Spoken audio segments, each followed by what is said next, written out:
Okay, good morning, everyone. It's a couple minutes past 9 o'clock, 9:10 a.m. I'd like to call this roundtable discussion to order. This roundtable discussion is being conducted at the request of Senator Christopher M. Duenas and together with the Committee on Human and Natural Resources in collaboration with the Committee on Public Safety, Infrastructure, and Maritime Transportation, which is chaired by Senator Tom Atta. And we are meeting regarding the Guam Department of Agriculture's rules and regulations relative to the proposed new invasive species fee regulation. For the record, there's nothing before this committee or this legislature because when the fees were submitted or the proposed rules and regs were submitted on July 1st, 2013, in review of those rules and regs, I had returned these rules and regs back to Director Taitagui for three reasons. One, there was no one printed and an identical electronic copy of the entire record of any public hearing on the rules being filed with the Legislative Secretary of the Guam Legislature. Second, no proposed rules presented to the legislature as an appendix to a draft bill.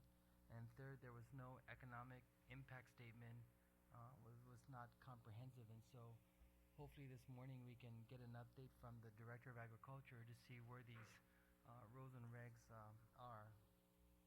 And so the discussion today would focus on the whole problem with the invasive species. We've invited the Department of Agriculture, of course. We see the territorial entomologist that is here. We've invited the Guam Invasive Species Council, the Port Authority of Guam, Guam Customs and Quarantine Agency, the Guam Chamber of Commerce, and the Guam Chamber of Commerce's Maritime Affairs Committee. And we also have a list of individuals that have signed up to testify. One of the reasons why this committee, together with Senator Atta's committee, decided to return these rules and regs because we understood at the time that there was no interaction with the Port Authority of Guam and how this new fee schedule was to be implemented. And so the best recourse for us, and we appreciate the support of the sponsor of that legislation, Senator Duenas, is to have this discussion this morning to see where we're at and what we need to do as a community, as a government, to address the whole invasive species issue. And so I'd like to ask the Vice Chair of this committee and also the Chairman of the Committee on Public Safety, Infrastructure, Maritime Transportation, if Senator Atta, if you have a few words or opening statement, and then we'll invite the sponsor of the Invasive Species Act to give an opening statement.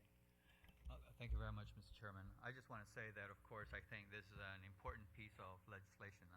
I certainly support it, and I would like to see it enacted. In going through, though, I do have some questions of my own as to what I probably see as shortfalls. And so maybe it's just something that I don't understand, and they're not shortfalls after all. But I hope that throughout the course of the discussion we'll address those things so that we can tighten things up and then move it through. Thank you very much. Okay. Thank you, Senator Duenas. Thank you, Mr. Chairman. I first want to express my appreciation to you as well as the Chairman with regard to transportation. And I think it's very encouraging that we actually are at this point now to be here, and I think we all appreciate the original legislation that was passed. Obviously, the AAA process is something that is maybe cumbersome for a reason, and that is to ensure that the final product, when we're imposing fees for a purpose, is such that it ends up getting to its final destination for the proper preservation of our natural resources for our people, and also balancing that against our economic impacts. We have our partners here today, and I thank you. And I would hope, Mr. Chairman, that at the end of this meeting, we would accomplish, if it requires an introduction of a subsequent piece of legislation and the like, that we would move that hastily through so that we could finally get the resources to all of these agencies and stakeholders that are ready and willing and able to execute the mission to safeguard us against invasive species and to eradicate those who make it past the border and mitigate, of course, as well. So thank you, Mr. Chairman, for the opportunity to have a statement, and I look forward to this productive session. Thank you, Senators. I like to introduce and welcome Senator Frank Ugden Jr. and thank him for being here, together with Senator and Dr. Eileen Yamashita and Senator Dennis Rodriguez Jr. Let me do this. Let me invite up as the first panel representatives of the Guam Invasive Species Council, the Port Authority of Guam. I saw Miss Joanne Brown earlier. Should be back, yeah, but you're here, right, too? Yeah. So the Port Authority of Guam, the Guam Customs and Quarantine Agency, the Guam Chamber of Commerce, also the Guam Chamber of Commerce Maritime Affairs Committee. If that can consist of the first panel, I do have a sign-up sheet, but I want to hear from the individual that I called. So who's representing the Guam Invasive Species Council? Roland Kidigwa was here. Yeah, you need to be here throughout the entire discussion.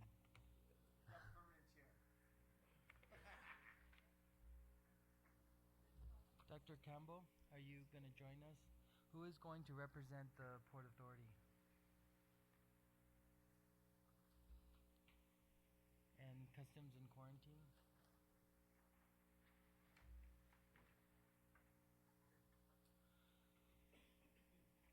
And anyone here from the Chamber? The Guam Chamber of Commerce? Yeah.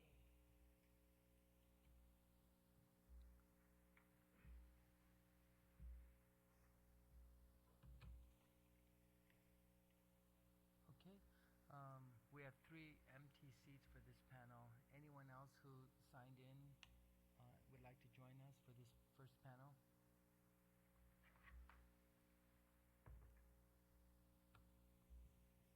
Okay.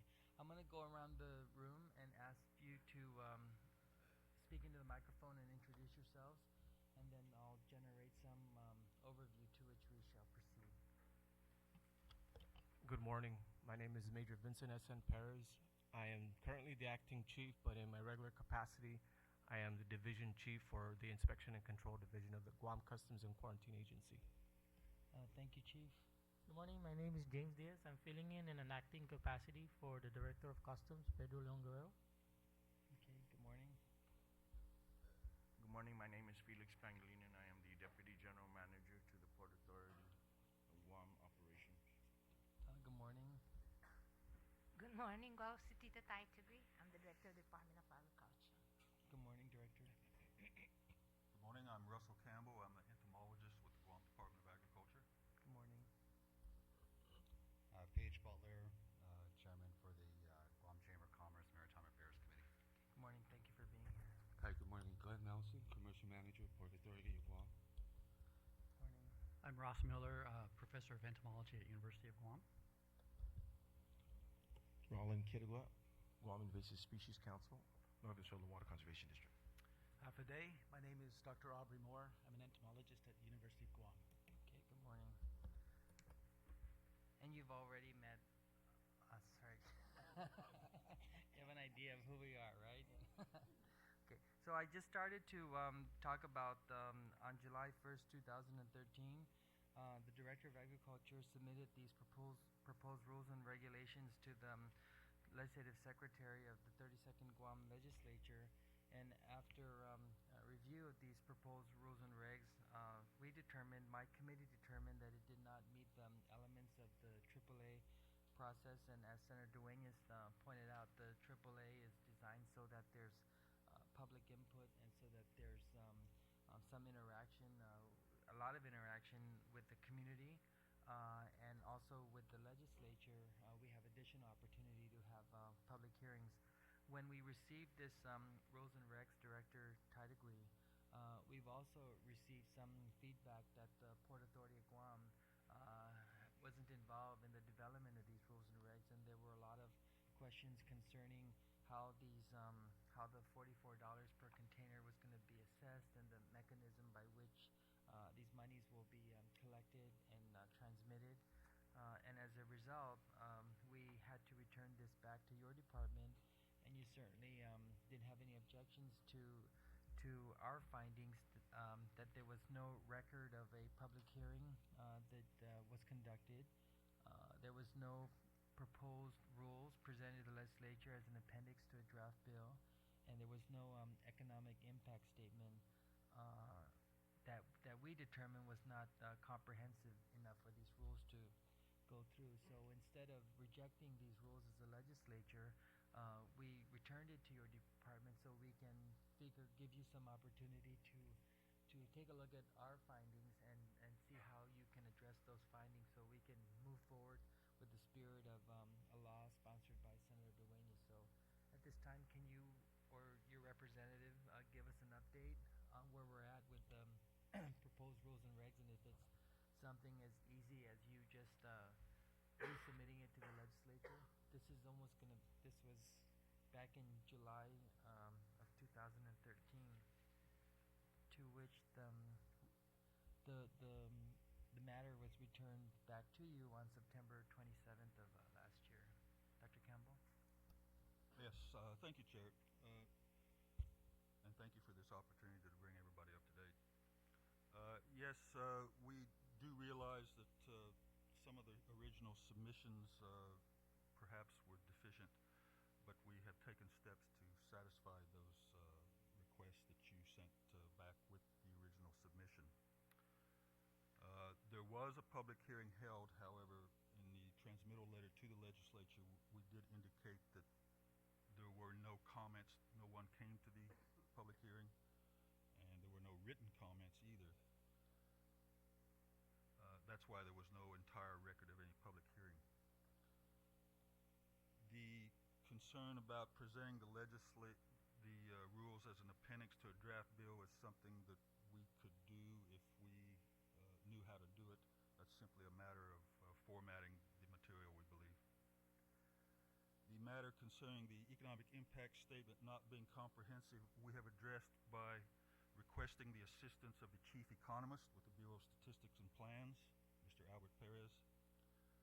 He did work with us on revising the economic impact statement, and I do have copies of the revised economic impact statement with me here today if you would like.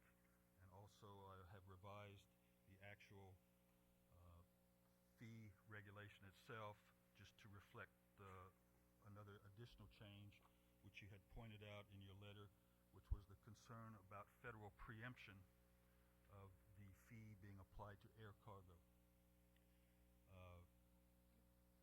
As you may know, this fee was modeled after a fee which was created in Hawaii a few years ago, and since that time it has become evident that there are at least 2 federal laws that preempt a local jurisdiction or state's ability to apply a fee such as this to air cargoes. Therefore, what we did, and the easiest way to satisfy or to solve this problem, is simply remove the fee from such cargoes. This does not seem to be a big problem for us because the amount of revenue projected to be generated on air cargo was minuscule compared to that which would be generated on maritime cargo, simply because the fee is based on weight. And of course, air cargo weights in comparison to maritime cargo weights are very small. So the way that we felt to solve the worry about federal preemption was simply not charge the fee on air cargo. So that's how we have approached addressing your concerns as it was sent back. Okay. Also, could you give us an update on any efforts you've made to coordinate with the Port Authority as well as Customs and? Yes. In fact, we did work from the outset through the Invasive Species Council with the Port Authority. Mr. Herman Paulino was a regular attendee of the Invasive Species Council meetings, where we originally worked and developed to begin the preparation and creation of this fee proposal. And so the information that you find in the economic impact statement was actually developed from data provided by the port from Mr. Herman Paulino. The proposed amounts that would be generated by the fee are based upon 5 years of data from the they have been actually involved in the development of the fee from the outset. Now, since the original submission was returned, we have also met with the Port Authority, and I believe their representatives are here today, and they can discuss that as well. We did have a meeting at the port with their leadership, as well as the Customs and Quarantine Agency was in attendance as well. So we have met. Then after that, we also met with the Port Users Group and discussed matters with the shipping companies and so on. And what was the feedback from the Port Users Group? The Port Users Group did not have any major objections. As I mentioned, they're already doing the same thing basically in Hawaii. I've gone online and looked at, for example, Matson's website, and if they list right there on their website the invasive species fee as one of the components that a prospective shipper shipping something to Hawaii should be aware of. So they seem to be very much on board with that as well. I didn't sense that there was any strong objection to the concept in general. Have you sensed that there's if there's any strong objections in general to the concept of having this proposed fee per container? I have not felt that from anyone. I do believe, of course, there are concerns in the business community. Anytime you discuss a new fee, that it's going to cause an increase in the cost of living and so on.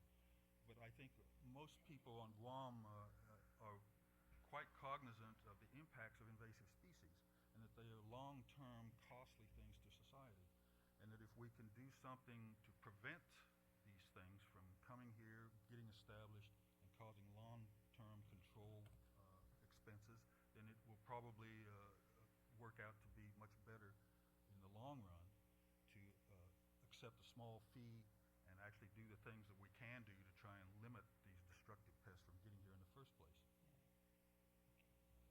Let me, while we're on the subject of the port's involvement in this new law, I'd like to recognize Senator Addo. Thank you. I think probably until I haven't seen a copy of the rules and regs insofar as, at what point at the port are containers going to be open and inspected and all that stuff. And I guess that can take place in another conversation. But I just wanted to kind of ask for some clarifications on some of the points that you've made. One is you've indicated that to get around the federal prohibition against air cargo are charging fees on the air cargo. In your opinion, then, is air cargo a significant highway for these invasive species to come in? Yes, Mr. Chair. I think any of these cargoes and even hand-carried items through the airport can serve as an avenue for the introduction of invasive species. With the air cargo, of course, things move quickly. That means, and we've seen in the past, even just loading an aircraft with the air containers, insects can just fly in there, especially at dusk time when there are lights and so on, and then they can fly within a few hours, and then the doors open and they can fly right out. So of course, we're not saying that air cargo is without risk, or even that hand-carried baggage is without risk. But we do have our customs and quarantine colleagues at the airport and at the air cargo. They are doing inspections. They have their own fee structures to work to address those particular risk avenues. What we find, particularly in the case with these two most recent serious pests, the little fire ant and the coconut rhinoceros beetle, very likely those came in maritime containers. They're not really even associated with any crops or particular fruits or vegetables or anything that people might consider to be a high-risk article. They can just fly into anything, and then once they can survive inside the container for the weeks it takes to get here. Then when the door is opened out in the middle of the island somewhere, they can just come out and make themselves at home. So Guam has long lacked an actual inspection facility for maritime cargoes, which is found in almost all of the major ports in the world. You'll see that there's some mechanism whereby these containers can be taken into a secured area and then opened inside the building, and then inspections conducted there. So that instead of just opening the door out in the middle of the open air where things can fly away, things are more controlled. I have no argument with the need for an inspection facility. I just have one more question, and then I'll give up the mic. One is I noticed in the attachment that was made, there were some items that are exempted from the fees, and that was the I believe that was the sand and bulk sand and quarried articles, quarried products. And I'm just curious as to why those were exempted, because I recall several years ago there was a barge load of sand that came in. They weren't allowed to offload it, and they shipped it back to the point of origin. Yes, sir. In the mid-'90s, we actually instituted an extremely good sand and quarried product inspection regulation. And it's already, basically, that particular type of cargo is already well covered by the fee structure, as well as the requirements for testing and certifications and inspection and so on. So the risk that we saw way back in the 80s, for example, with sand coming in from Malaysia and China and so on, has already been addressed. And those particular shipments are already paying a pretty large, hefty fee for import permit, as well as for the necessary testing, which is taken by the customs and quarantine officers and then transmitted to the University of Guam for testing there. Senator Duenas? Yeah, Dr. Campbell, I think you've addressed quite well the first two issues. I just want to put on the record, I think as a result of this committee's report after this meeting, the legislation portion really shouldn't be something that you should have to be concerned with. I think once we have all the information put together, our offices collectively can put that together. So I would allay your research and formatting on that, because simply we're being paid to do that. So we'll offer our services. Thank you, Mr. Chair. Did you have any specific questions for Dr. Campbell or Agriculture regarding the AAA process? No, Mr. Chairman. I certainly can see where there may have been some disconnects, but I certainly think they're on top of it. Thank you, Mr. Chair. Okay. Anyone else? Serena Mashida? Thank you very much, Mr. Chair. Welcome to everyone. Thank you for spending some of your time with us. Dr. Campbell, are you getting the kind of leadership support you need to follow through with this statute? Yes, Senator. I think with the recent public recognition of some of these problems, we should be able to move forward, yes. Okay, let's hear from we've invited the Chamber of Commerce, the Maritime Affairs Committee. Mr. Butler? Thank you, Mr. Chairman. I just had a couple of questions. With your fee structure, is it going to be based on a per container, or is it actually going to be a weight-based fee?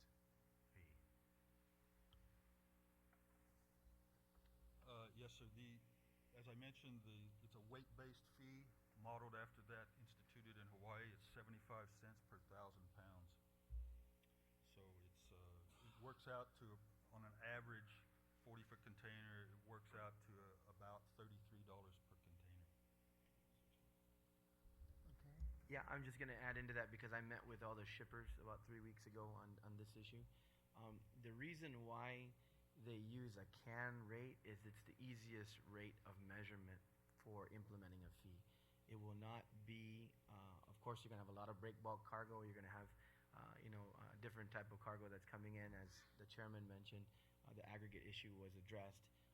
But the issue of that is basically would be on the gross tonnage, and then it's converted to a can fee, because that's just the easiest way to work the denomination. So it's basically a flat fee per container.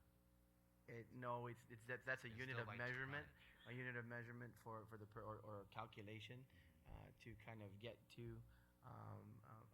something that could maybe be more readily understood, but it is based on the tonnage that a vessel would bring in. So it will be based on the overall tonnage import. Okay, So it applies to break bulk cargo as well? Yes, it does. Because that's where you're going to experience probably your heaviest tonnage coming through. So is the break bulk cargo coming through something that is going to have a lot of possibility for invasive species coming through as well? Because they're going to be footing a lot of that bill. Well, yeah, we've seen anything that sets out in the open and then is transported can be infested with things, including cars, even the exterior of containers and so on. That's why New Zealand, for example, a place in the region has instituted like a pre-cleaning process of containers and other things before they're even allowed to be shipped to New Zealand. But basically anything that is sets outside can be infested with ants, snails, things like that, weed seeds and so on. Okay, another question. What is going to be your process with this new fee as far as what are you going to use the money for? Yeah, that's a good question. I'm glad you brought up because I was prepared to discuss that as well. I had in the new economic impact statement a summary of what we propose to use the money for. If you don't, may I pass this around? Yeah, of course. And also, this is the revised fee itself regulation. Yeah, and for the listening audience, could you also, as Mr. Butler's suggesting, give an overview of this process? Also, administratively, how this fee is going to be assessed, how it's going to be collected, where it's going to be remitted to. As it's proposed now, maybe it's easier if I just read part of the.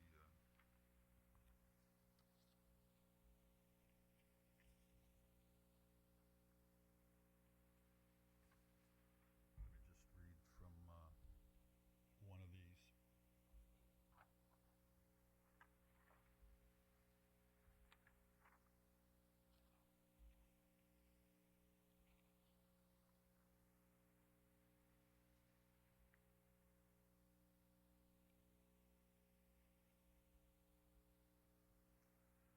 The fee is established for the inspection, quarantine, and eradication of invasive species contained in marine commercial container shipments,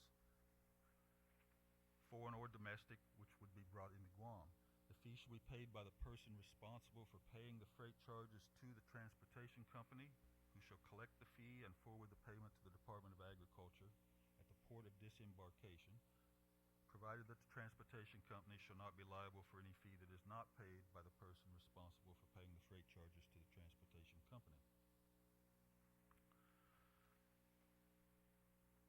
This also is basically following along the procedures that are conducted in Hawaii.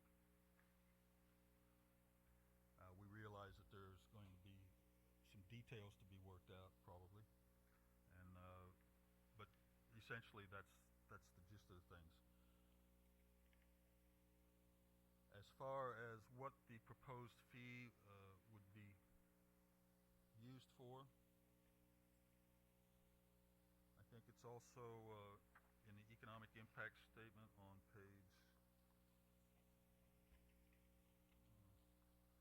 top of page 5,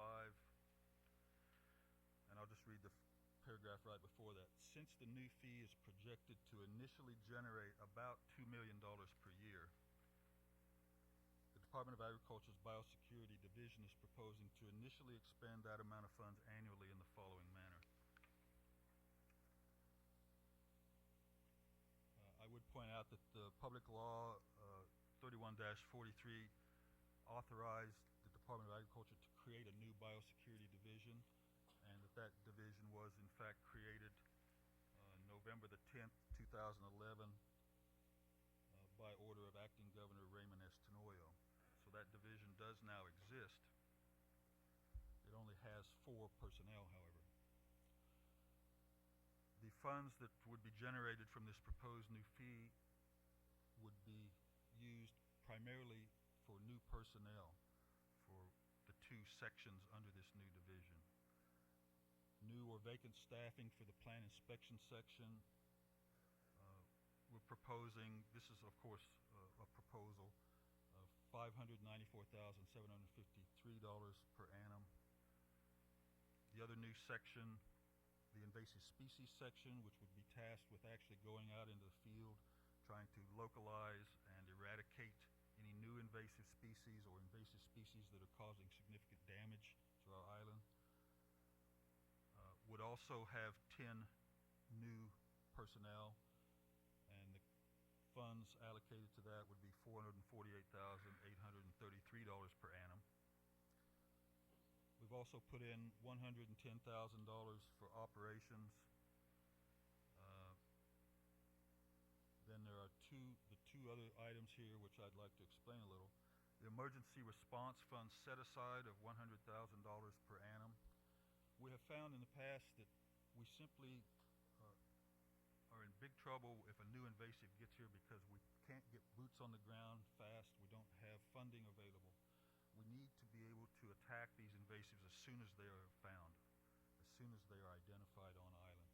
And so we've always needed an emergency response fund so that we would have the funding available immediately, rather than as in the past where we've had to go seeking federal funding through grants or coming to the legislature and trying to get funding put into the budgetary cycle and so on. So what we're proposing is to, at least for the first few years, set aside an amount of $100,000 per annum to fund this emergency response fund. Now, after a few years, perhaps this could be used for other purposes.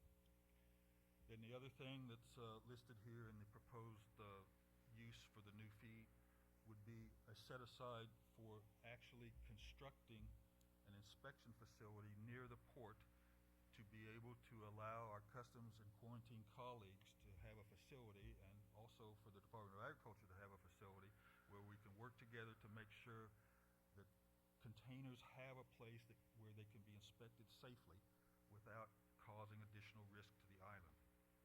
And also, if necessary, the container could then be treated there or fumigated if necessary. So this type of facility is something that Guam has long needed but has always lacked. And we're thinking that this might be a way that this could be funded, and we could provide that benefit to the entire community.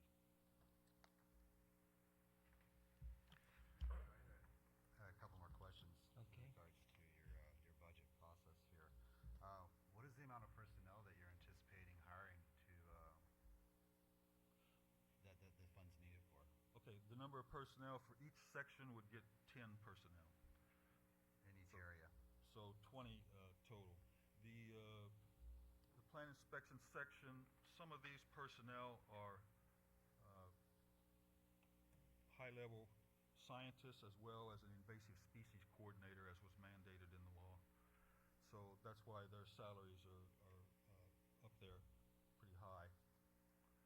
We also have a few commodity inspectors, administrative officer, clerk typist, and cashier to assist with the collection of fees, preparation of import permits, and things like that. Right now, we don't have any of those things, and all of the import permits that we issue are having to be issued by highly trained inspectors because we don't even have a clerk typist.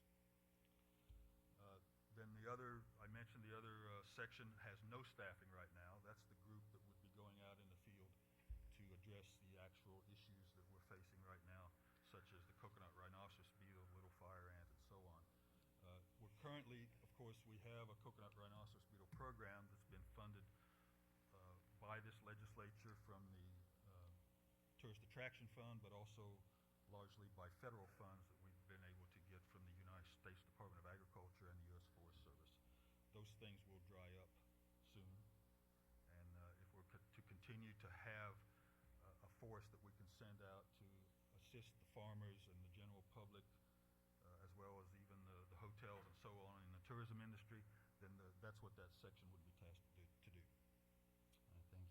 With your port inspection facility set aside for $750,000, that's pretty much 38% of your annual budget you've listed here. Is this a ongoing rent that you got to pay for the use of the facility, or is this actually for the construction of our facility? Well, Well, we think right now that probably it would be a few years before any construction could begin. This would just be monies that could be pledged towards the construction of such a facility into the future. Yeah, I noticed that represents 38%, so that's a large number. So you're just going to accumulate that money until you have enough to actually build a structure, but you're not sure how big of a structure you need at this point or when construction could begin. Yeah, we don't have those specifics yet. This is just the initial proposal to try and find some funding source to get something done so that we can have some sort of an inspection facility that is needed so badly. Yeah, I also noticed that your total here is $2 million, and your proposed fees amount to only 1.9 million. So you basically have close to $100,000 shortfall. Where will that shortfall come from? And also, is there any other federal funding that's going to help you with facilitating your invasive species? Obviously, these figures are based upon 5 years average from several years ago. So none of these figures are written in stone or could be considered highly accurate. But right now we're just trying to get ballpark figures and how we can use them to most efficiently address the invasive species problem. With that, you talk about the future. If this fee does not fund what is needed, are we looking at a potential increase, like over a 5 to 10 year time period? I think when you're dealing with biological organisms that can cause problems, and we're looking at just trying to make forecasts here about what could happen in the future, first of all, this would be a big step forward from where we're at right now. And trying to forecast what might happen 5 or 10 years down the line, I can't do. But I'm sure that if there's a need, it will be brought forward to the legislature and to the administration, and that our political leaders will be able to address those needs at that time. Once the fee is implemented, how far down the line will it be, or what's your time frame for actually getting everything up and running and beginning the process? Well, again, I think if the fee were to be approved tomorrow, it's going to take some time to recruit people, train people, get things going. I would think that within 6 months, however, 3 to 6 months, we could at least be collecting the fee, and we could be recruiting people, and we could be working forwards to help protect Guam better. Thank you. No further questions. Thank you also for your questions and also your answers. I have no problems with how the money is going to be spent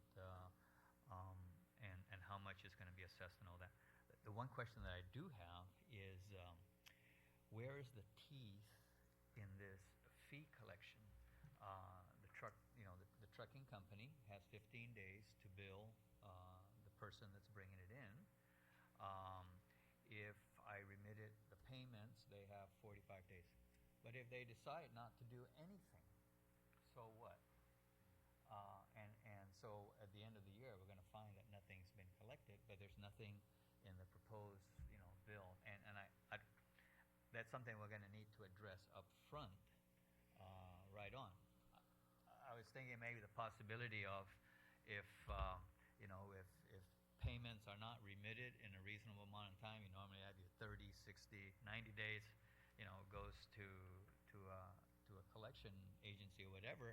But in that case, maybe you should just get sent to Revenue and Tax business license section, and it's kind of like, you want to renew your business license, you really need to pay up. I believe I can help answer that question for you, Senator. It's going to become part of the carrier's tariff. So it'll be paid directly to the carrier like your regular freight charges, and just like with the crane fee and the port fees. It's not paid at the end business user. I mean, it'll be our responsibility to collect that, to pay them, but it's the same as ocean charges. They're going to pay us for that, and it's our responsibility to go after and collect the money from them. Well, that's good. If we have an account, let's say, that is delinquent, we just cut them off or turn them over to a collection on the private side. But they will still be funded because they're going to be actually guess we need to, make certain amendments here, because right now the way it reads is that the transporter is obligated to send out the invoice, but if I decide not to pay you, no consequence to me. Yeah. No consequence to you. Yeah, well, it'll be they'll have to, like I said, put it in the tariff for the carrier. Okay. That's the way Hawaii is operating now with Matson is, they just bill whoever's moving the containers through. It's not to the end consumer. It's not like we're going to go to the grocery store and pay a 1 cent invasive species fee on the invoice. So, they're going to collect all their money. That's the way I'm understanding. You're going to be billing Matson, or Matson's going to report to you the tonnage, or maybe the port will report the tonnage that's coming through. Because you need to have a means of balance here to find out how much tonnage has come through and how much was collected. Did they get their full allotment that they needed?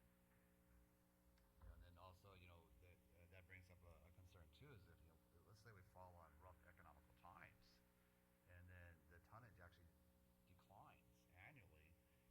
And these folks have a fixed cost of $2 million a year to run their department. What happens if it comes through at 1.6 million because we had a decline in volumes coming through?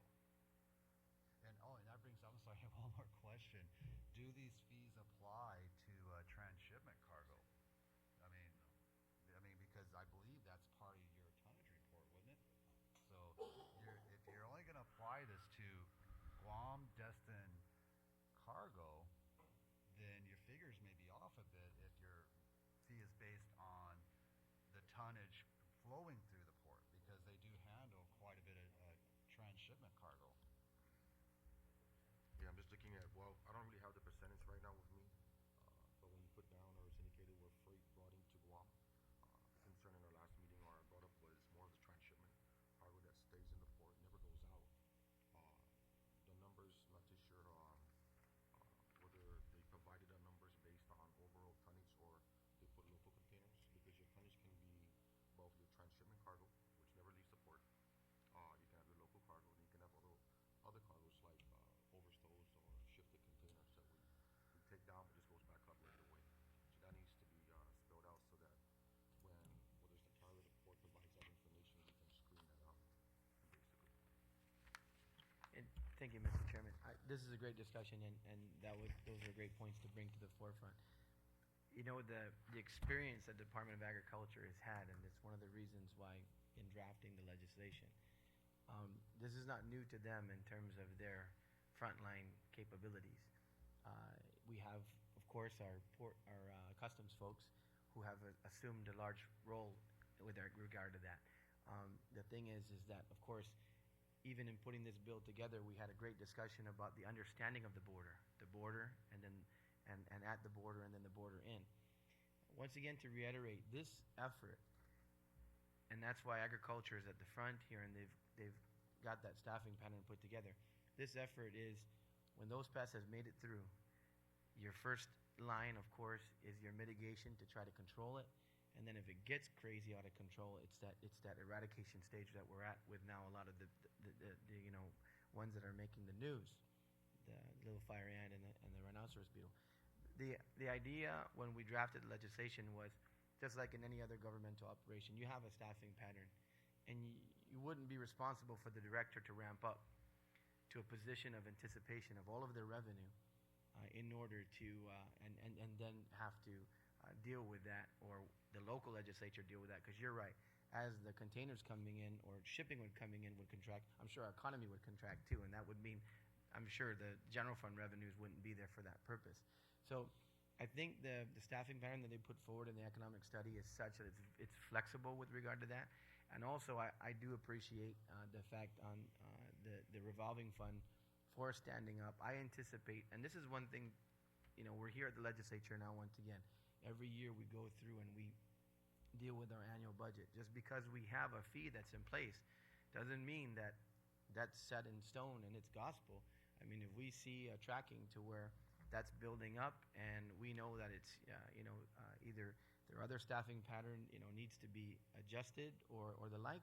I mean, those things can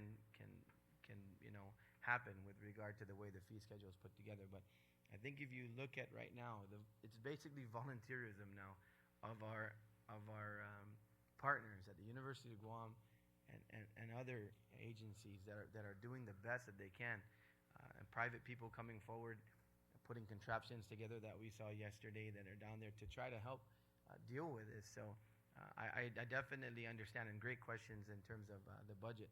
But I think that we're going to have to, as a legislature, working with the administration, working with the director and all of the professionals at agriculture, make sure that we don't make that overburdensome to the people, account for those funds, and make sure that those staffing patterns and those ideas of putting together that facility and the like are such that it is a manageable item, and that we don't increase costs, and that we're cognizant of the effort that needs to be put out to deal with the situation. So thank you, Mr. Chairman. Thank you. Does your projections on overall tonnage include transshipment? Normally, no, it did not. We Okay, normally just look at things that are actually going to make entry into Guam and put the fee on that, because if we were looking at things where we thought there was a huge risk from this transship material, then maybe we'd change our minds. But basically, No, but in terms of your No. revenue projections. No. Roland, did you have something? Is that on? Okay. Just for the record, is that okay? There it is. Okay, just for the record, although the risk is lower for transshipments, there is a risk, and I was just notified of a recent incident where a piece of equipment was just being transshipped, and that thing coming off the ship ended up with soil all over the ground, and that's something that should have been caught before it came off the boat. And so, just for the record, that it is of concern. I want to applaud the legislature and this body for coming forward and putting together this fee structure in order to get the biosecurity division up and running. One of the things that I'd like to ask at this point of Dr. Campbell is, in lessons learned from what we're currently dealing with, the rapid response is very important. But there's also a public education and research component that must be considered. And the reason why I put this is the example is the rhino beetle, because our ecosystem is very different from others. You cannot just take things and use it as a template and it's going to work here. We have to test everything. And so I honestly, and invasive species is not the sole responsibility of the Department of Ag. I believe the Department of Ag should lead the efforts, but it is definitely a community effort. And it's the only way we're going to be successful in any of these invasive species issues. So my question is, where in your description will you be able to, or have you considered, where an education, or public outreach and research components can be accomplished?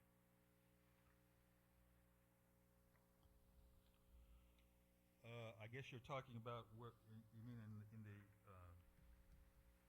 staffing of the biosecurity division? Well, I know you're going to have staffing, but my question is, are you going to have, does your budget reflect public outreach, education?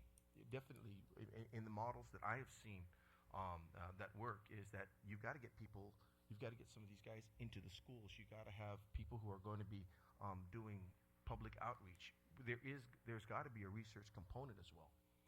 And the university is we're really good at supporting these efforts. Of course, it takes time for us to ramp up, and we have to go and look and search for grants. But I think that if you want to respond in a timely manner, like you have your emergency response fund, we need to be able to get research and public outreach as soon as possible as well. And so, do you have those components reflected within your description categories? Well, we have that incorporated, of course. As far as the public outreach, it's very, very important, and that's reflected in the invasive species coordinator. That would be a big component of that particular person's job. And then we also have in the other section that we call it, the invasive species section, we have an agriculturist 3 and an agriculturist 2. The agriculturist 3 is also the leader of that section and would also be very much involved in public outreach, because they're in charge of the section whose personnel is actually going out into the field and to people's homes and talking to people all the time. We currently have have a public outreach component. It's not as big as we would like, and it certainly will be expanded in the future if the division is expanded. As far as the research, we're not really set up to be a research organization.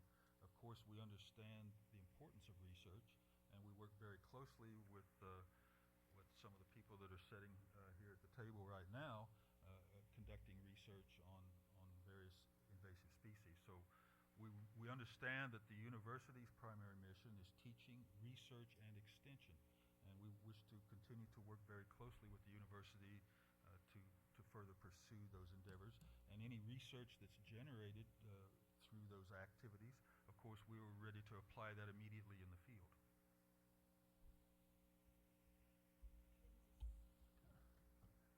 Thank you, Senator. You know, our department, we have no funding for outreach but it's in place already. Constantly, every week, I've been asked for some of our staff to go out to present their program in the schools, in the community, in the mayor's council, for them to present their program. So it's not in our budget, but we still do those work. So this would be no problem to having outreach to about this species. Okay, thank you, Senator Mishira. Thank you, Madam Director, and thank you, Mr. Chair. I think Rollin raises a very critical point, and I think it needs to be specifically structured into the program. And I know I've read the species management plan, and maybe that's where it's going to be found about how it's going to be identified and focused upon. But yeah, we get lots of calls, and yes, we respond, but it needs to be a lot more structured than that. So I think that's the point that's being made. Thank you. Okay. John? Yes, just for clarification on the transshipment. You got different types of cargo. So basically you have your railroads, your autos, your pure carriers that come down that's driven off, not in containers. You have break bulk cargo that is basically anything that's not containerized. Your loose cargo, your pallets, your large vehicles, and then you have your containerized, which cargo that is pretty much sealed up. So we talk about transshipment, like you've mentioned. You have cargoes that are exposed once the ship comes in, the hatch is open. These cargoes come down and they stay in the port. They can be dirty, they can have hitchhikers or whatever you may want to call them, right? And they're already outside on the ground. So when they do the language, they may want to look into that. You can have a container, which is a flatbed, that has a unit from a foreign country that's exposed. So we start to apply the fees. It's basically, what do we want to hit? Those that are more vulnerable, like the transshipment, which is exposed, break bulk versus the container. So just take that into account when they write the law. Mr. Chairman, on that note, I met with, once again, in my meeting with some of the shippers. Here's an example in Hawaii of what John just described. There was a large loader that was shipped in, and it had probably the equivalent of a tablespoon full of dirt on one of its forks, and they put it back on the ship. No questions asked. It doesn't come in. Another one was a large vehicle that was also break bulk on an open rack. Came in, and it had insects in the radiator. They put it right back on the ship. No questions asked. That's thousands of dollars, in terms of shipping costs for it. It didn't matter. I mean, that's how strict they are and how much they inspect in terms of what they see. And if there's anything that could be a carrier that was not pre-washed and that was the terms of that shipment, it goes back on the ship and leaves. So you're exactly right, John, in terms of that risk factor. Of course, that's a management of within their tools, in their toolbox, to work with customs and their other partners and the port, to figure out how to do that and manage that. But that's the level of scrutiny that goes through in areas where they're very sensitive about their environment and understand,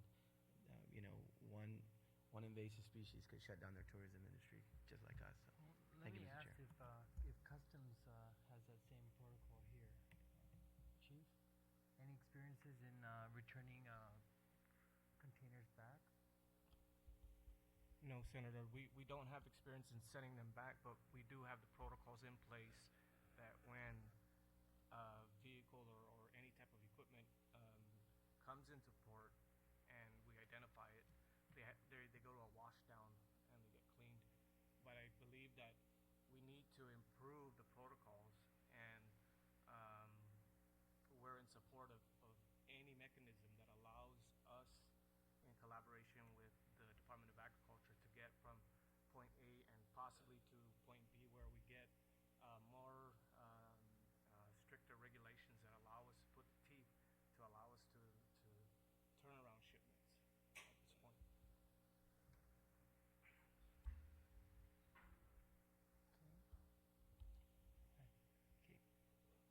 Dr. Brown?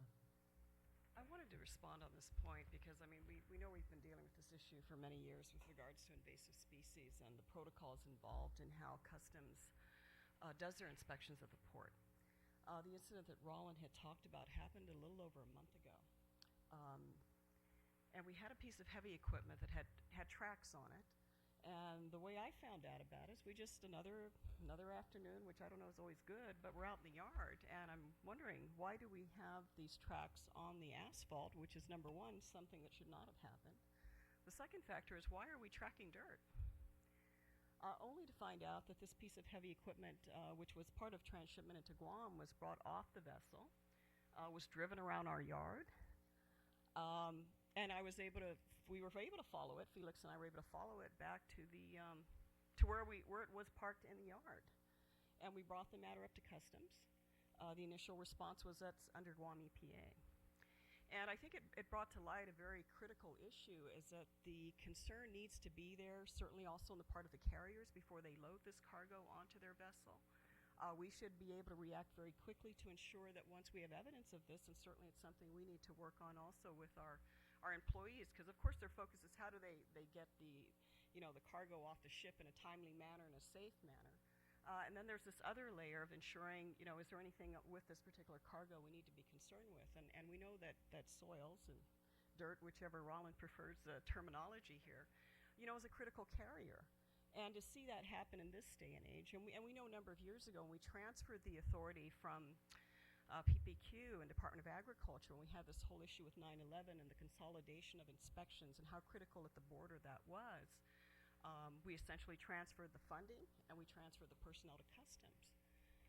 Customs does receive a fee right now to do that type of inspection, and while I know they certainly do it at the airport, I think we need to work a little more closely in ensuring how is that actual inspection done at the Port of Guam, because I think that's something we still need to work on a little more. Because if something that big and that obvious can be taken off a vessel, be driven around the port yard, there's some gaps in the system that we need to work on, and also to the degree of what work is Customs doing with that fee that they're being provided to inspect these cargoes and vehicles and equipment as they're being taken off at the Port of Guam. Because that's something we certainly can look out for, and we'll make a concerted effort on the part of the port to do so. But I think there's some gaps that need to be filled in. Yeah, you bring up good points regarding the jurisdictional issues, the protocols, and the lines of authority. But the other issue you brought up is the whole PPQ and how that was transferred back to Customs, because as you said, it was a 9/11 issue and border protection, and that's where the focus was. Is that an issue that we need to revisit? Because I've expressed concern as well that when PPQ was transferred to Customs, the concentration of doing PPQ's job within Customs' responsibilities kind of got diluted. Maybe you might want to refute what I just said, but that's what I'm hearing, that's what we're seeing. There's really no, and I'm sure that's what Dr. Campbell continues to express on a daily basis. Dr. Campbell, let me just ask, have you, in your experiences with PPQ, has it ever been the case where Guam has returned a container because of contaminants or because of, what was the protocol then? Well, then as now, we usually try to find a way to treat it or fumigate it or something, and it's seldom is it actually transshipped back to the point of origin. But there have been, in fact, a ship recently that had spiders on it. I believe it was returned or told to go to the Philippines and was fumigated there and then came back. So yes, there have been instances where entire ships have been sent out. Not often do we see a whole container go. Usually, like I say, it can be fumigated or some other remedial action can be taken. Okay, Chief. Well, in years past, you have to put this in the context of the agency has been experiencing a loss of personnel going back as far as 15, 20 years. Now, we recognize that we can improve the protocols, and so that's what we're doing. We currently have our biosecurity division or task force. And so, of course, we recognize that can we improve the process? Of course, we certainly can. And those are the things that we will look at. And when we get together as leaders and managers, we will tackle those issues as they arise. But the idea of transferring PPQ to customs was not to supplant customs operations. And I believe the PPQ inspectors are now customs inspectors, and so that fee is being used for customs operations. That is true, but with the assimilation of the PPQ officers, every single customs officer is also trained to perform the work of PPQ. And so we also have specialists who were prior PPQ who are currently in the biosecurity task force at this point. And so they're kind of like the leaders, and they're the ones that we go to for as the SMEs to do the enforcement. Anything else? I just think that at least for the port's concern, I mean, I think that's something that needs to be looked at in terms of ensuring, and how do you come to the assessment under which type of cargo? I mean, we move thousands of containers every month with regards to shipments that are taken off. And then, of course, you have the break bulk equipment and other things that come off. And something that we need, I think, would be a great idea is to help orientate our people as well. I mean, we're not the specialists, for example, that will know what exactly to look at. But I think there are a lot of general parameters that our employees can be educated on, so that when they see something a little out in the ordinary, they'd be in a position to at least say, hey, let's look at this, or let's report it to the appropriate authorities, so that we don't have a situation where we have a big excavator with dirt in there, almost every tooth that it has, with soil in it. We can do that from our end, but I think it does need to be further examined to the level of expertise and trained personnel that are going to be there to do those inspections. Ideally, we know what was previously discussed was actually having a facility constructed at the port where, for example, they need to immediately quarantine the cargo, especially if it's a break bulk and it's not enclosed in a container. Where can they go immediately to locate that so that they can do what needs to be done, if it's to fumigate or whatever the case may be, so that it becomes isolated and not open up to the community. In most cases, containers get taken out of the yard and then they're opened at the destination. And then you find out, when it's already in one of the villages or whatever the case may be, then it's released out into the community. Similar situation up at the Guam Airport Authority, where cargo is opened, and we've been up there to their bays. Those huge roll-up doors that they have where cargo is opened, and if it's something that's airborne that can be released in the community, there's nothing there to prevent that from happening. There's not screening or anything around, for example. And then there's different types of invasives. They're not all insects that are visible that we could see. But I think those additional steps in exploring what can be done to isolate immediately once it's identified and treat it, or eradicate, remove it, before it gets out in the community, really should be something that could be looked at. And we briefly talked in one of our meetings where Dr. Campbell and his staff from agriculture came down to the port with regards to what we can do, maybe not immediately, but maybe how some of these fees can be looked at in the long term to be put aside to finance such a facility that they could have for this very purpose down at the Port of Guam. And you might be able to even securitize these funds, and then financing, purpose of financing, and you won't have to wait till you generate this cash reserve. But that's something that they can look into. That's what I had hoped to do, something like that, yes. Okay, Mr. Kirigua? Yeah, I just wanted to add on that I know that a lot of people are apprehensive when we start talking about a fee, but I want to make it clear that this proposal is the cheapest, most economically sound proposal to battle invasive species. If we can't afford this now, we won't be able to afford it later, because the cost will go up 10 times without a doubt. This is definitely the cheapest way and most effective way to handle invasive species. I would like to also comment, although we did talk about a situation here that happened at the port, and as I mentioned earlier, that invasive species is a community thing. And I have to admit also that a couple of invasives have been reported to us and were handled and were stopped at the port because they were reported and gotten to us from the Port Authority employees themselves. The University of Guam currently has a first detector training that's conducted annually. And I've been thinking about what we can do to expand that. and I've already been in discussions. I'm sorry, Director Brown, I have not informed you about this, but I've already been in discussions with some of your employees about holding a first detector training, not only at your port, but using that kind of opened my eyes that maybe we need to take it out to the different ports of entry as well.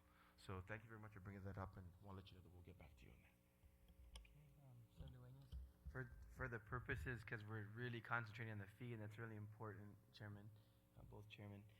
We've basically, for the last hour and a half, just conducted a Guam Invasive Species Council meeting. And so I wanted to say thank you to all the stakeholders that are here, because the law does three things. It basically establishes this council, which is to meet quarterly, and it's all the stakeholders, and they've been doing that. Thank you to Customs.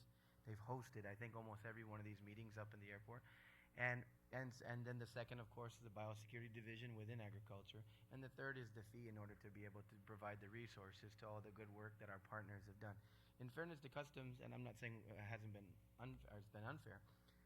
One of the things that was impressive for me, because I hadn't gone and saw some of their operations as well, they on a daily basis have their alerts going out, and they also they brought a number of displays, and they continue to have these displays of all the things that they do intercept, and they're quite scary in terms of a lot of the pests and other things that they, other than the drugs and weapons and things that they keep us safe from. So I just think that the vision behind this, when members of agriculture came together and we worked with Customs, was this is exactly what we have to have. We have to have that interior boots on the ground capability, because stuff is going to get passed, but we have to have those partnerships as well, because it cannot be overstated, the symbiotic relationship between agriculture and Customs. I mean, they're partners at the border, but the bottom line is, of course, a clear line of authority is there. But the council, this is the work of the council. The council's been working hard for the last 2 years, and they've got nice reports. They just don't have any resources to go out and do their work. So thank you, Mr. Chairman. Mr. Butler?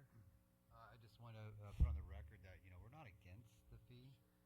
We just want to make sure that it's not a pet project, and the money just going out to nowhere.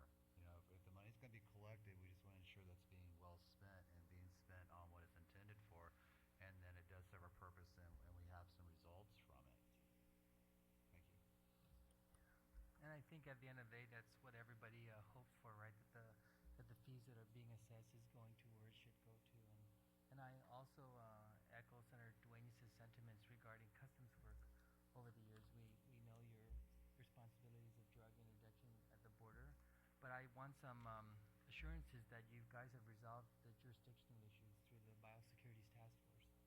And that was one of the reasons, as Senator Duenas will attest, that was one of the reasons why it took a while for the legislature to move forward on his very bill, because of all those jurisdictional issues. And so you guys are completely comfortable?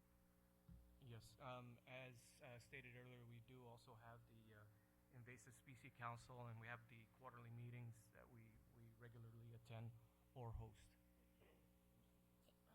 Yeah, and is the Port Authority, are you guys okay with the Biosecurities Task Force and the implementation of this program? Because you certainly have a huge responsibility and role in this whole thing. Well, I certainly, the port is very supportive. I think we've seen the consequences.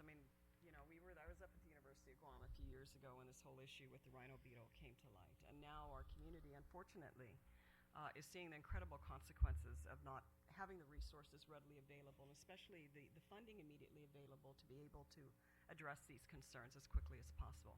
I remember when we were looking up at the airport tarmac area where the original location of the fire ant was identified, and here we are now a few years later, and it's spread out throughout the community. So certainly with my natural history background, you'll always find me as an advocate of wanting to support this initiative. I just think there's certain areas that we need to strengthen a bit more, and we're open to working with our partners to do that. And to the degree we can, certainly, as Roland mentioned, we'll be more than happy to have that updated orientation being provided to our employees out in the yard. And I know John will take the lead to coordinate with you on that. So that our people, and I appreciate all the work they've done so far in identifying, but if there are new things that come up that we need to be made aware of right away, we'll be more than happy to extend that support, because at the end of the day, we're all adversely affected by these consequences, and anything we can do to stop it at the point of origin would be desirable. Okay.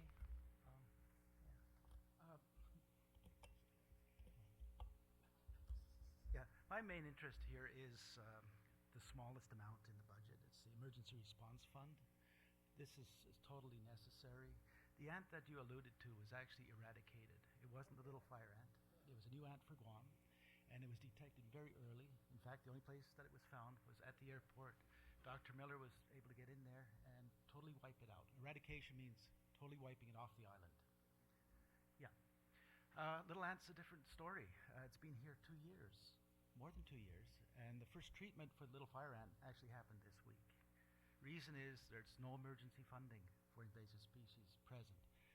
When a new insect or other pest comes in, we have to go looking for funding. This usually means writing grant proposals and waiting for that lag time while the money flows in. This is exactly what happened with the rhino beetle. It was 6 months before we actually got out there to start doing our work. The influx rate of invasive species is higher now than it ever has been.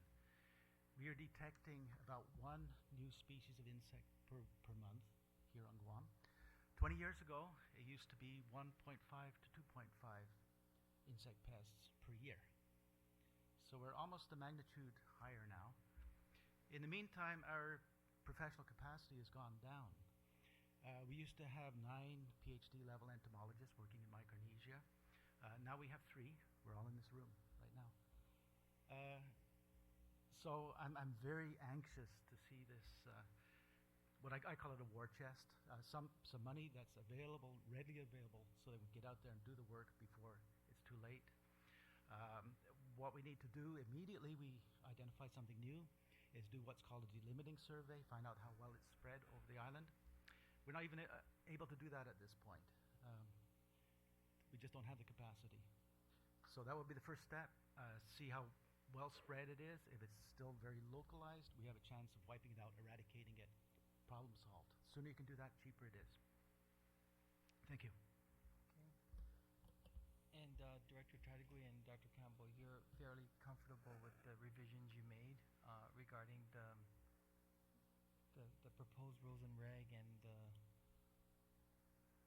yeah, I'm very comfortable with it. Okay. There may be some things that were brought up here today that we should consider possibly modifying a few things, but basically... I think the idea is that those modifications can be made through the Biosecurities Task Force, right? And it doesn't have to be appropriated by the legislature.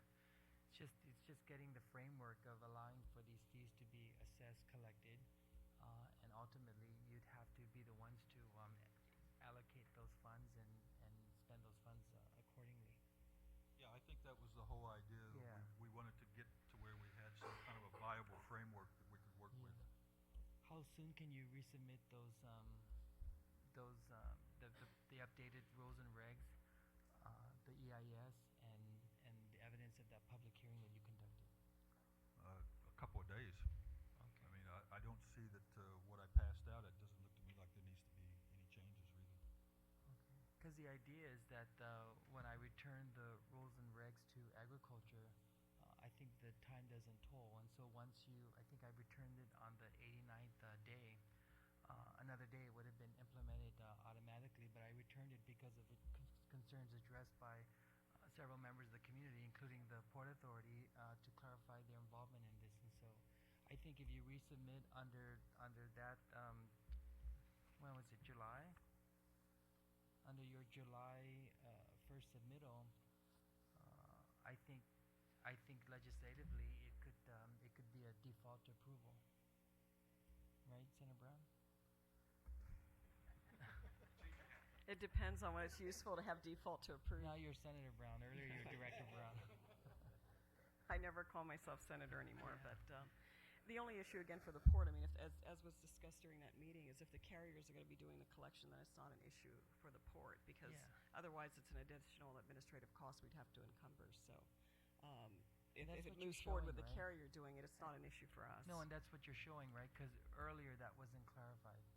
Yeah, it's always been the intent that the carriers would be doing the collecting. Okay. That was actually came from the Hawaii experience. But But you do need to be aware, because we have had meetings and we've had presentations, certainly with Dr. Campbell and his staff coming down and meeting with our port users group, that's something you need to discuss with them a little further as well, because they did raise concerns with, of course, for them, it's an additional administrative cost and task they would have to undertake to collect the fee and then, of course, remit it to the appropriate account. So it's just something that you need to be aware of moving forward, because that is a concern they raised to us. So that's a good suggestion. Before you resubmit everything, can you meet one more time with the Chamber of Commerce and the Port Users Group and the Port Authority? Sure. Okay, because the idea is once you resubmit, then you could move forward on assessing these fees. But you don't want to resubmit, and then someone's going to say that they weren't consulted and that it might.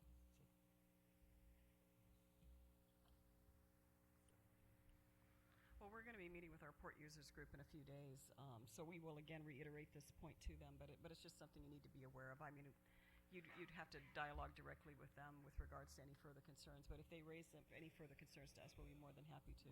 Would it be possible to make that an agenda item to invite the agricultural? He's certainly welcome. Yeah. We'll be meeting Thursday. Is it 2 o'clock? 2 o'clock. We normally meet and at 2 also, o'clock. Mr. Butler, would you be available at that time? We meet at the port boardroom, so you're certainly welcome to come, and we'll let them know that we'll have time set aside for you to be able to discuss that with them directly, so they can have their input.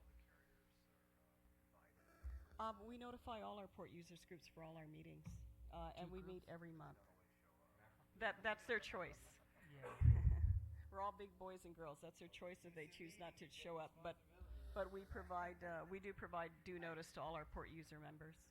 And in deference and out of empathy for Dr. Campbell and agriculture, they did have a public hearing, but no one showed up. No one even submitted. Yeah, no one submitted. Yeah. Okay, so this is that chance. Okay. Anything else? I just wanted to add that there is a Maritime Affairs Committee meeting this coming Thursday that you could present at. Unfortunately, I'm going to be off island this coming Thursday, but I'm pretty sure one of my people can come down and be able to they'll answer. be able to do that, though, right? Yeah. Okay. Anything else? Anything else? I'm good. Okay. We're good. Thank you, everybody. We're adjourned.